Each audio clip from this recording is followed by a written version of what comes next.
Back, just kicking off hour 2 here of Liquid Lunch on Biz TV. I'm John Tobacco, and I am joined again by my co-host Frank Morano. And lots going on to break down today, Frank. What's happening? Well, very interesting, John. So I believe our friend Roger Stone was actually on the Lou Dobbs Tonight program on Fox Business Network last night, and President Trump woke up this morning and started tweeting all about this interview, not only quotes from Roger and Lou, but he added his own commentary. This is what President Trump tweeted just this morning. It'll be on your screen in a moment. Roger Stone has been treated very unfairly. How about that jury? Forewoman? Does anybody think that was fair? Disgraceful. Stay tuned at Fox News. And guys like low-rating Psycho Joe Scarborough are allowed to walk the streets. Open, cold case. Well, the two things that were interesting here is that, Joe Scarborough did have a staffer or an intern that died, and there's been a lot of rumors for the last 20 years about his involvement in her death. No evidence to back up any foul play whatsoever, but it is interesting that the president went out of his way to point that out. But the other interesting thing was the stay tuned aspect of it. You wouldn't think he'd be teasing a stay tuned announcement and then not do something like a pardon or a commutation. As it stands now, I think Roger's expected to turn himself into prison in about 23 days. And he's also expected to turn himself over to us and be a guest on this show on Friday. So we'll see if there's any further developments in his case or if he's had any communication from the president or anybody in the White House about his future. Well, I'm sure looking forward to hearing from him on Friday. And it is pretty crazy that there are, folks that were all tangled up in all the Trump conspiracies who went to jail and they're out. Michael Avenatti's out and Cohen is out, and we're still looking at sending a guy to jail for a nonviolent crime. Doesn't make a heck of a lot of sense to me.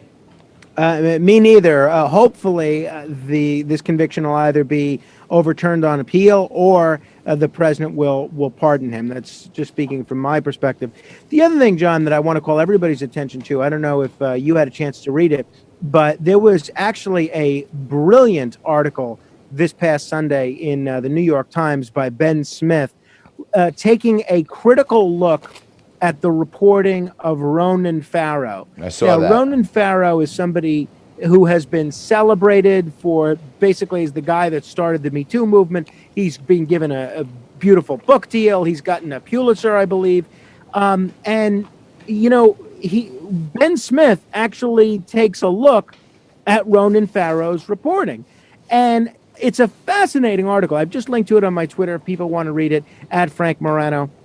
It's lengthy, but the biggest takeaway that I took from it is how willing certain journalists are and certain media publications, including The New Yorker, where Ronan Farrow does a lot of his writing, how willing they are to lower their journalistic standards if it means they can print an anti-Trump story. We're still waiting for the actual evidence that show that Treasury records dealing with Michael Cohen and Donald Trump actually vanished from government databases in 2018. It never happened, and yet there's been nothing resembling a retraction from either Ronan Farrow or The New Yorker. So you have to ask yourselves, what are these media organizations really trying to get away with when they lower their own standards if it means they can print something bad about President Trump? But and look, Ben Smith is not exactly a Trump partisan by any stretch. Right.